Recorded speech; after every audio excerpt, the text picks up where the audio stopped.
ચાલો બેટા ચેપ્ટર બીજું કેપેસિટરના એમસીક્યુ જોઈએ છે આપણે. કેપેસિટરના એમસીક્યુ આપણે જોઈએ છીએ તો એમાં કેપેસિટરના એમસીક્યુ જોઈએ તો પહેલાં કેપેસિટર એટલે મેં તમને આગળ વાત કરેલી. કેપેસિટર એટલે શું, પહેલાં એ વસ્તુ મોઢે કરી દેવાનું.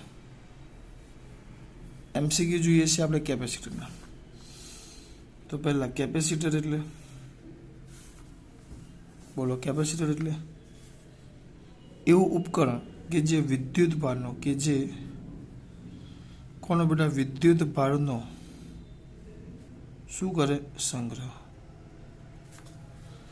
એવું ઉપકરણ કે જે વિદ્યુત ભારનો સંગ્રહ કરે. એનું સાદું સૂત્ર કોઈ પૂછે સાદું તો C is equal to Q by વી. આ ભૂલાવું ન જોઈએ. C is equal to Q by v complete યાદ જ રહેવું જોઈએ. C is equal to Q by v. Q એ વિદ્યુત ભાર છે અને વી એ બે પ્લેટ વચ્ચેનો વિદ્યુત સ્થિતિમાનનો તફાવત. બે પ્લેટ વચ્ચેનો પોટેન્શિયલ ડિફરન્સ. ટૂંકમાં એક થાય વિદ્યુત સ્થિતિમાનનો તફાવત અને બીજું થાય બે પ્લેટ વચ્ચેનો આ બરાબર, અને બીજું થાય વિદ્યુત ભાર. સૂત્ર ભૂલાવું ન જોઈએ. C is equal to Q by V. C is equal to Q by V. C is equal to Q by V. C is equal to Q by વી. આ કેપેસિટર આવી ગયું બરાબર. કેપેસિટર. હવે જો એમાં તમને સમાંતર પ્લેટ કેપેસિટર પૂછે, સમાંતર પ્લેટ કેપેસિટર, તો સમાંતર પ્લેટ કેપેસિટર પૂછે સૂત્ર આંખ બંધ કરીને આવડવું જોઈએ. C is equal to epsilon 0 A by D. C is equal to epsilon 0 A by D. જેમાં શું હોય, આ બે પ્લેટો હોય કેપેસિટરની આ રીતે, જેના વચ્ચેનું અંતર D, જેના આડછેદનું ક્ષેત્રફળ A, અને અહીંયા વચ્ચે શૂન્ય અવકાશ હોય. શૂન્ય અવકાશ એટલે કે એપ્સાઇલોન 0. એટલે કે શું, એપ્સાઇલોન 0. આ બધા હું તમને સૂત્ર યાદ કરાવું છું, જેના પરથી આપણે મોટા ભાગના દાખલા કરવાના છે. જેના પરથી આપણે મોટા ભાગના દાખલા કરશું બરાબર. આ કેપેસિટરનું capacitance C is equal to Q by V. સમાંતર પ્લેટ તો C is equal to epsilon 0 A by D બરાબર. અને કદાચ તમને કેપેસિટરની ઉર્જા પૂછે, ઉર્જા, તો U ઇઝ ઇક્વલ સૂત્ર યાદ હોવા જોઈએ 1/2 CV square is equal to Q square by twice C is equal to 1/2 QE. હું દાખલા ચાલુ કરું એટલે આટલી વસ્તુ મને યાદ હોય બરાબર. સાથે સાથે આ શૂન્ય અવકાશ છે, પણ વિચારો કે આ જે આપણું કેપેસિટર છે, આમ નથી દોરતો હું, આ કેપેસિટરની બે પ્લેટ છે, એની વચ્ચે હવા છે એવું વિચારો. અમુક વાર આ બે પ્લેટ વચ્ચે હવાની જગ્યાએ કોઈક માધ્યમ હોય. કોઈક શું હોય, માધ્યમ. એનો ડાય ઇલેક્ટ્રિક અચળાંક K છે. કોઈક માધ્યમ છે જેનો ડાય ઇલેક્ટ્રિક અચળાંક K છે. K કોઈક માધ્યમ છે જેનો ડાય ઇલેક્ટ્રિક અચળાંક કેટલો છે બેટા, K. એનો ડાય ઇલેક્ટ્રિક અચળાંક K છે. તો એનું કેપેસિટન્સ, જો આનું કેપેસિટન્સ C લઈ લઈએ આપણે, તો આનું capacitance C is equal two CK થાય. એટલે હવામાં જે કેપેસિટન્સ હોય એના કરતાં K ગણું થાય. આ યાદ કેમ એ મેં તમને થિયરીમાં સાબિત કરીને આપેલું છે. એટલે અત્યારે હું સાબિત નહીં કરીશ, સીધું તમારે આટલું યાદ રાખવાનું કે ભાઈ હવામાં હોય તો C એટલે આ પણ આવે ને આ પણ આવે. આપણે તો આ લઈ લો, સમાંતર પ્લેટ કેપેસિટર છે એટલે આ લઈ લઈએ, અને આમાં આવે CK એટલે અહીંયા ગુણ્યા શું આવે, K. જ્યાં C ઇઝ ઇક્વલ આપણે ભણી ગયા એપ્સાઇલોન 0 A બાય ડી, તો અહીંયા શું થાય, K epsilon 0 A by D. થોડીક બુદ્ધિ ચલાવો તો આપણે ભણી ગયા K is equal to epsilon by epsilon 0. તેના પરથી epsilon 0 K is equal to epsilon, તો અહીંયા આવે એપ્સાઇલોન A બાય ડી સીધેસ, કારણ કે આ માધ્યમ આવે. ડાયઇલેક્ટ્રિક અચળાંક K છે, પણ એનો કંઈક પેલું એપ્સાઇલોન હશે આગળ ના. બે આમાં ખબર પડી બેટા, આમાં ભૂલ થવી જોઈએ નહીં. બહુ મસ્ત વસ્તુ છે, બહુ જ મસ્ત. સારા દાખલા તો કરાવો, ચલો જોઈએ. 76 મેં તમને કરાવેલો, ખાલી બે સમાંતર પ્લેટો છે બરાબર, બે સમાંતર કેપેસિટર છે. તો બંનેને કેવા જોડેલા છે, સમાંતર જોડવા. એક જ મિનિટ, શ્રેણીમાં જોડવામાં આવે તો સમતુલ્ય કેપેસિટન્સ તમે કર્યો છે. હવે 77મો MCQ છે, 77, ધ્યાન આપજો. એક સમાંતર પ્લેટ કેપેસિટરને વિદ્યુત ભારિત કરીને, ચલો આ સમાંતર પ્લેટ કેપેસિટર છે, એને શું કરવાનું કીધું? વિદ્યુત ભારિત. વિદ્યુત ભારિત કર્યો એટલે એનો મતલબ અહીંયા ઋણ વીજભાર આવી ગયો, અહીંયા ધન વીજભાર આવી ગયો, એને વિદ્યુત ભારિત કર્યો. તો કેપેસિટરને વિદ્યુત ભારિત કરીને અલગ કરેલ છે. એટલે બેટરી પહેલાં કેવો હતો, આનો મતલબ કહેવાનો શું? પહેલાં એની પાસે કંઈ હતું જ નહીં. શરૂઆતમાં એકલો કેપેસિટર હતો, સાદો, વિદ્યુત ભાર નહોતા. એટલે એને આપણે શું કર્યું? બેટરી સાથે જોડ્યું. આમ બેટરી સાથે જોડ્યું. આમ કોની સાથે જોડ્યું? બેટરી સાથે. અને બેટરી સાથે જોડ્યું એટલે આ રીતે વિદ્યુત ભારિત થાય.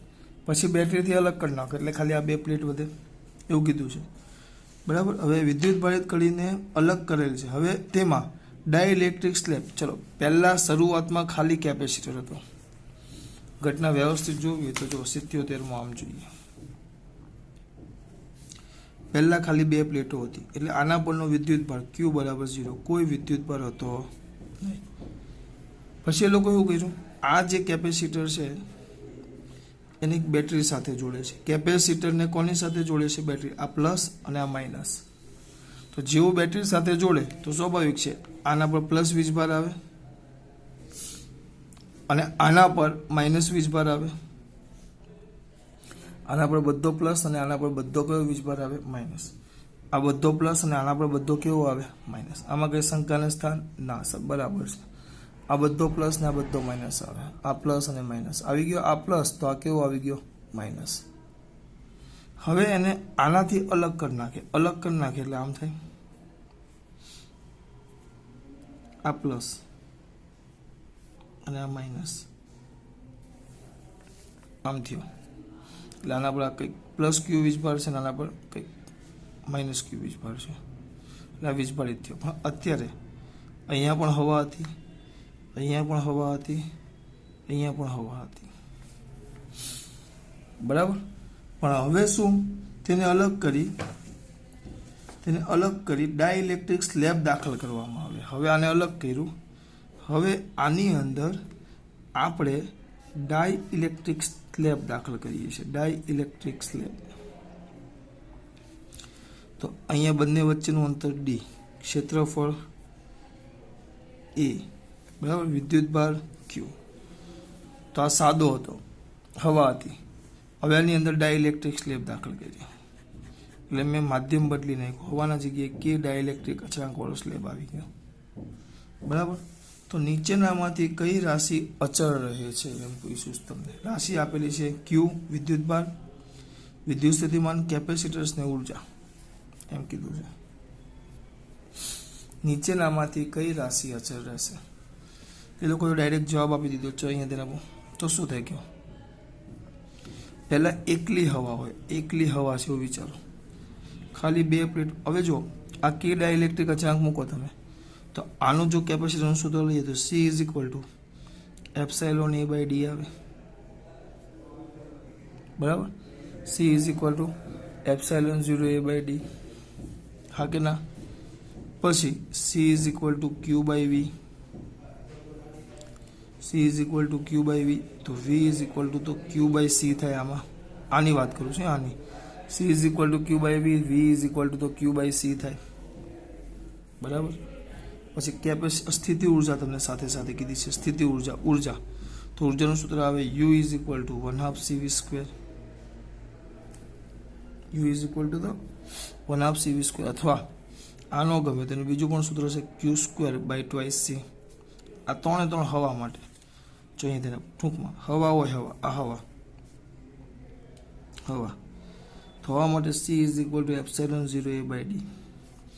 C = Q/V પરથી V = Q/C અને U = Q²/2C. આગળ વાત કરી કે આની અંદર ડાઇલેક્ટ્રિક સ્લેબ નાખીએ. ડાઇલેક્ટ્રિક સ્લેબ નાખો. ડાઇલેક્ટ્રિક સ્લેબ જેવો ડાઇલેક્ટ્રિક સ્લેબ હું અંદર નાખું તરત આનો સૌથી પહેલો કેપેસિટન્સ આપણે ભણી ગયા. હવે આ માધ્યમમાં તો કેપેસિટન્સ સીધે C = CK થાય. K ગણો થઈ જાય. જો આ ડાઇલેક્ટ્રિક અચળાંક 4 હોય તો આના કરતાં વિદ્યુત કેપેસિટન્સ એટલે વિદ્યુત ભાર સંગ્રહ કરવાની ક્ષમતા, વિદ્યુત ભાર સંગ્રહ કરવાની ક્ષમતા આની હતી એના કરતાં 4 ગણી થઈ જાય, 4 ગણી, 1 2 3 નહીં, 4 ગણી થઈ જાય. આના કરતાં આની ક્ષમતા 4 ગણી. એટલે પહેલા તો કેપેસિટન્સ શું થયો? બદલાય. પછી આપણું સૂત્ર શું હતું? વી ડેશ 9, આના માટે ડેશ લઈએ માધ્યમ માટે, તો is equal to Q by C dash, કારણ કે સી ડેશ બદલાણો એટલે વી ડેશ બદલાય. અને યુ, અને જો આમાં આને કેપેસિટન્સ વધી ગઈ, વિદ્યુત ભાર સંગ્રહ કરવાની ક્ષમતા વધી ગઈ, પણ આને બેટરી સાથે જોઈન્ટ કરેલું નથી. આનો ક્યુ ક્યારે વધે? જો સિમ્પલ વસ્તુ છે, આની ક્ષમતા વધી ગઈ, બરાબર. ટૂંકમાં આ પહેલાં એક માણસ સાદો સામાન્ય 5 રોટલી ખાતો હતો એમ વિચારો, એને ભાઈ મજૂરી કરાવી એટલે ઘરેથી ટિફિનમાં રોજ 5 રોટલી ખાતો હતો, એટલે 5 રોટલી લઈને ગયો ખેતરમાં એને 5-10 કલાક કામ કરાવ્યું. પછી એને કીધું ભાઈ તારું ટિફિન ખા, બરાબર. એટલે આને ટિફિન ખાવાનું કીધું, તેને ભૂખ કેટલી લાગી હશે? વધારે, પણ ખાઈ કેટલી શકે? માત્ર 5 જ રોટલી. કેમ? એની પાસે છે જ નહીં. એ રીતે આ કેપેસિટર હતો, એના કરતાં અહીંયા કેપેસિટન્સ વધી ગયો, એટલે કે વિદ્યુત ભાર સંગ્રહ કરવાની ક્ષમતા વધી. પણ વિદ્યુત ભાર લેવા માટે એને કોની સાથે જોઈન્ટ થવું પડે? બેટરી સાથે. પણ બેટરી છે નહીં, બેટરી નથી, એટલે આ ક્યુ જ રહી. આનો વિદ્યુત ભાર કેટલો રહી? ક્યુ જ. એટલે ક્યુ અચળ. પણ જો ક્યુ અચળ, પણ શું બદલાય છે અહીંયા? ક્યુ અચળ, સી બદલાય એટલે વી બદલાય. અને U is equal to Q square by twice C. તો ક્યુ અચળ પણ સી ડેશ બદલાય છે, કેપેસિટન્સ બદલાય છે, એટલે સ્થિતિ ઉર્જા બદલાય. આ બધું બદલાય, ખાલી એનો ક્યુ કેવો રહે? અચળ. હું તમને ડાયરેક્ટ કહી શકતો, પણ બાકીનું કેમ બદલાય એ પણ અગત્યનું છે. એક જ રાશિ અચળ કેમ થઈ એ જોવું પડે આપણે. આ તમારે 77માં. હવે આમાં જશે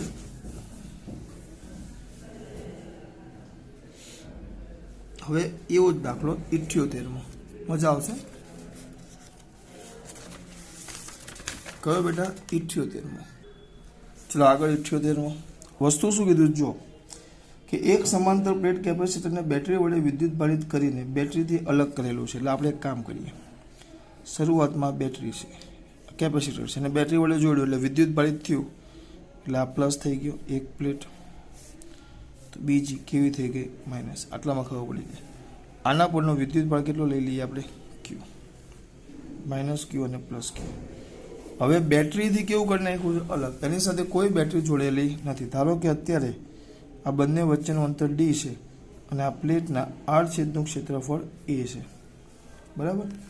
તો તમને બધું વસ્તુ ખબર છે. કેપેસિટન્સ પૂછે તો કેપેસિટન્સનું સૂત્ર આવે C is equal to epsilon 0 A by D, બરાબર. કેપેસિટન્સનું સૂત્ર લખ્યું. વિદ્યુત ભાર એના પરનો કેટલો છે? ક્યુ.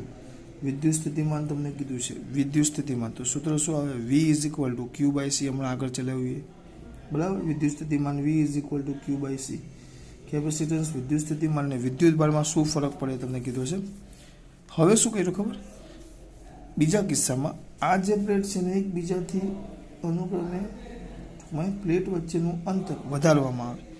થોડુંક પ્લેટ વચ્ચેનું અંતર, આ જે બે પ્લેટ હતી એનું અંતર વધ્યું, તો અંતર આપણે ડી ડેશ કર્યું. જે ડી ડેશ એ ડી કરતાં મોટા છે. આ પ્લસ પ્લેટ અને આ માઇનસ પ્લેટ. તો શું થાય? અંતર વધારું. તો જો સૂત્ર પર લાગી પડો. સૂત્ર જો સી.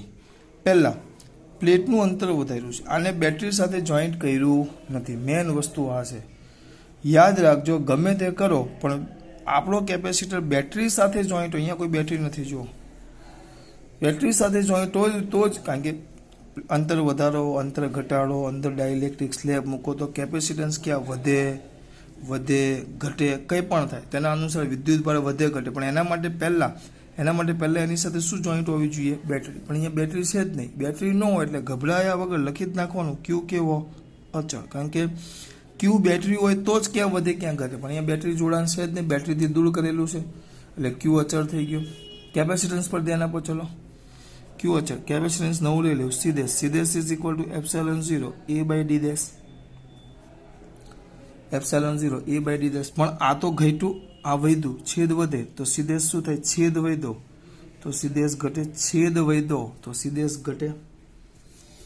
સી ડેશ કેપેસિટન્સ શું થાય? ઘટે. સી ડેશ ઘટે તો V is equal to Q by C dash. V dash is equal to તો કેપેસિટન્સ ઘટ્યો. જો ડી વધ્યું તો કેપેસિટન્સ ઘટ્યો સૂત્ર અનુસાર. તો હવે સીદેશ ઘટે તો ક્યુ તો અચળ છે, સીદેશ ઘટે તો વિદેશ અને સીદેશ વ્યસ્ત છે, તો આ ઘટે તો વિદ્યુત સ્થિતિમાન શું થાય બેટા? વધે. આ તમારો જવાબ કયો? 78. કયો બેટા? 78. પછી એમ કીધું છે 79 કે સમાંતર પ્લેટ કેપેસિટરનું કેપેસિટન્સ નીચેનામાંથી શાના પર આધારિત નથી? નીચેનામાંથી શાના પર આધારિત નથી? તો એક કામ કરો, સમાંતર પ્લેટ કેપેસિટરનું સૂત્ર લખો. તો C is equal to epsilon 0 A/d. હું વિકલ્પોનો જોઉં, અહીંયા જોઉં. C is equal to epsilon 0 A/d. એટલે કોના પર આધાર રાખે? A પર, એટલે કે પરિમાણ પર. D બંને વચ્ચેના અંતર પર. એપ્સિલોન 0 એટલે કે માધ્યમ પર. અહીંયા હવા છે એટલે એપ્સિલોન 0. જો કોઈક માધ્યમ હોય, કોઈક માધ્યમ હોય જેની પરમિટિવિટી એપ્સિલોન હોય, તો આપણું સૂત્ર એપ્સિલોન હોય તો આપણું સૂત્ર આવું થઈ જાય, C is equal to epsilon A/d. ખબર છે ને? એટલે માધ્યમ બદલાય, આ બદલાય. એટલે માધ્યમ પર આધાર રાખે, પરિમાણ પર આધાર રાખે, એના ગોઠવણી. ડી એટલે પ્લેટો કેટલી દૂર છે, કેટલીક નજીક છે, એના પર આધાર રાખે. વિકલ્પોમાં શું કીધું જોઈએ? વિકલ્પોમાં એમ કીધું પ્લેટના ક્ષેત્રફળ પર આધાર રાખે. એમ પૂછ્યું આધાર રાખતી નથી એમ કીધું છે. તો પહેલું પ્લેટ પર આધાર રાખતી નથી, ના, પ્લેટ ઉપર આધાર રાખે છે. બંને પ્લેટ વચ્ચેના માધ્યમ પર આધાર રાખે, હા, માધ્યમ બદલાય એટલે આ ભાગ બદલાય, આધાર રાખે છે. પ્લેટની ધાતુ પર આધાર રાખે ને પ્લેટ વચ્ચેના અંતર પર આધાર રાખે, હા. ક્ષેત્રફળ પર આધાર રાખે, હા. માધ્યમ પર આધાર રાખે, હા. આમાં કશે પ્લેટના મટીરિયલની વાત, હા, માધ્યમ આવ્યું પણ કયું? પ્લેટનું નહીં, પ્લેટના વચ્ચેનું આવ્યું, વચ્ચેનું, પ્લેટનું નહીં, આ વચ્ચેનું.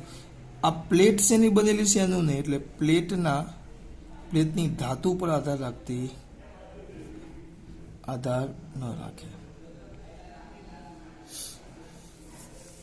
નોબડી, એ ધાતુ પર આધાર ન રાખે. બરાબર. 79. પછી છે 80. કેપેસિટરની ઉર્જાનું સૂત્ર કરો. નીચેનામાંથી કયું સમીકરણ વિદ્યુત પ્રેરિત કેપેસિટરની ઉર્જા દર્શાવતું નથી? 3 સૂત્રો લખી નાખશો. 80 થિયરી પરથી મળી જશે, થિયરી પરથી. બરાબર. સૂત્ર લખી નાખવાના. Q is equal to 1/2 CV² Q²/2C, અને ત્રીજું કયું હતું? 1/2 Q. એ લખશો એટલે તમારું કામ થઈ જશે. પછી 81. કેપેસિટરની સંગ્રહ પામતી ઉર્જા ખાલી જગ્યા સ્વરૂપે સંગ્રહ પામે. કેપેસિટરમાં સંગ્રહ પામતી ઉર્જા. કેપેસિટર લેવું તો કેપેસિટર આવે 81માં. આ પ્લસ આવે, આ માઇનસ આવે. તો બે પ્લેટ વચ્ચે કયું ક્ષેત્ર હોય? વિદ્યુત ક્ષેત્ર. બરાબર. કયું ક્ષેત્ર હોય? વિદ્યુત ક્ષેત્ર. તો એમાં જે ઉર્જા સંગ્રહ પામે, આ ઉર્જા કયા સ્વરૂપે સંગ્રહ પામે? વિદ્યુત ઉર્જા સ્વરૂપે સંગ્રહ પામે. વિદ્યુત ઉર્જા સ્વરૂપે સંગ્રહ પામે. જોજો, બસ થઈ ગયું ભાઈ. વિદ્યુત ક્ષેત્ર હોય અંદર એટલે કયા સ્વરૂપે સંગ્રહ પામે? વિદ્યુત ઉર્જા સ્વરૂપે સંગ્રહ પામે. પછી આપ્યો છે 82મો સવાલ, 82. સાંભળજો. સમાંતર પ્લેટ કેપેસિટરની બે પ્લેટની અંદરથી ધાતુના સળિયા વડે જોડેલ છે. આમ પ્લેટ હોય, પ્લેટ. આ પ્લસ છે, આ માઇનસ છે. હવે આ બે પ્લેટોને ધાતુના સળિયા વડે, હું કોઈ પણ સવાલ લઈને એને આકૃતિ દોરું, અને આમ ધાતુના સળિયા વડે જોડેલ છે. ધાતુના સળિયા વડે આમ જોડી દીધેલ છે. કયા સળિયા વડે દોડી દીધું? ધાતુના સળિયા વડે. તો તમને એમ પૂછ્યું કે કેપેસિટરનું કેપેસિટન્સ કેટલું થાય? આનું કેપેસિટન્સ કેટલું થાય એમ પૂછ્યું છે કે ભાઈ આનું કેપેસિટન્સ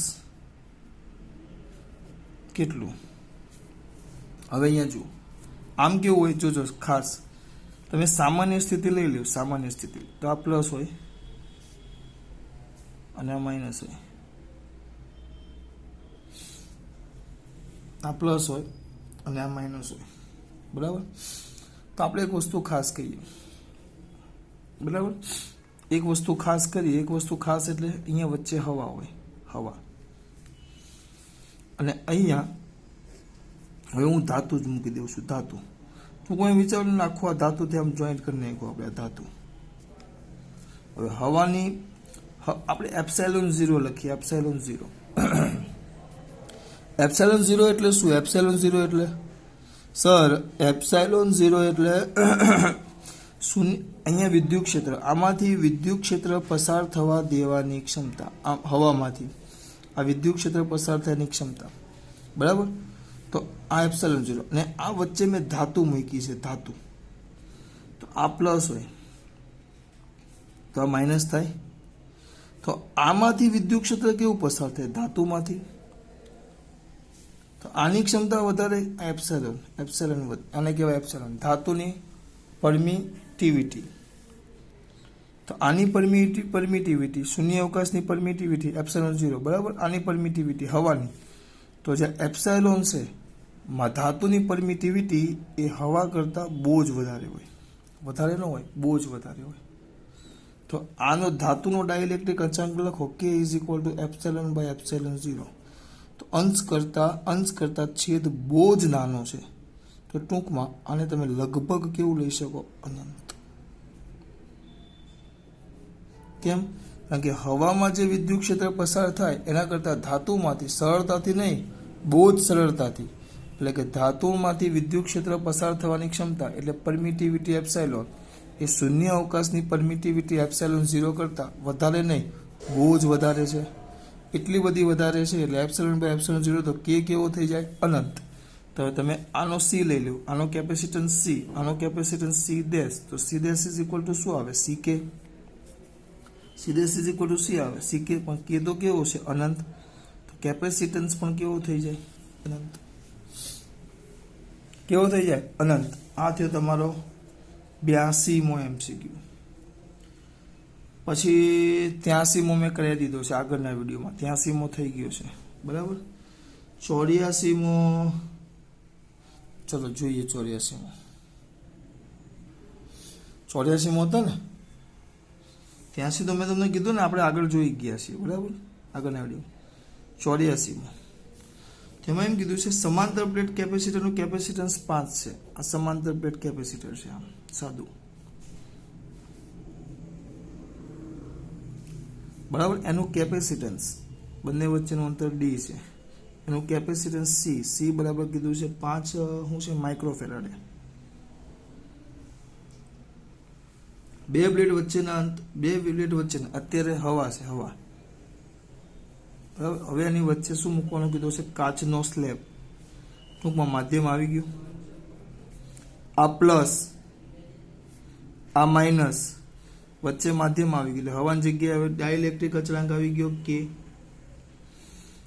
માધ્યમ મૂક્યું, ડાઇલેક્ટ્રિક અચળાંક કે વાળું. તો આપણે ભણી ગયા C dash is equal to તો સી કે.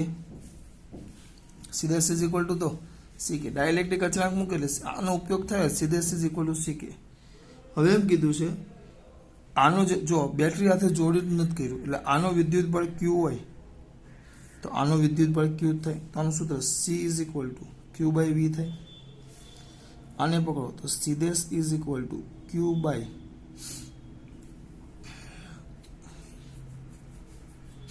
C dash is equal two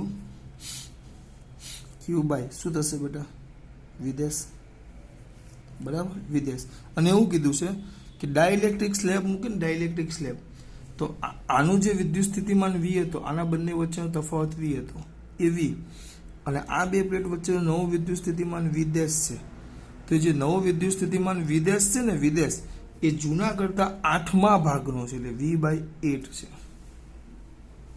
slab મૂકે એટલે વિદ્યુત સ્થિતિમાન જે જૂનો હતો હવામાં એના કરતા 8મા ભાગનો છે, એટલે v/8 છે.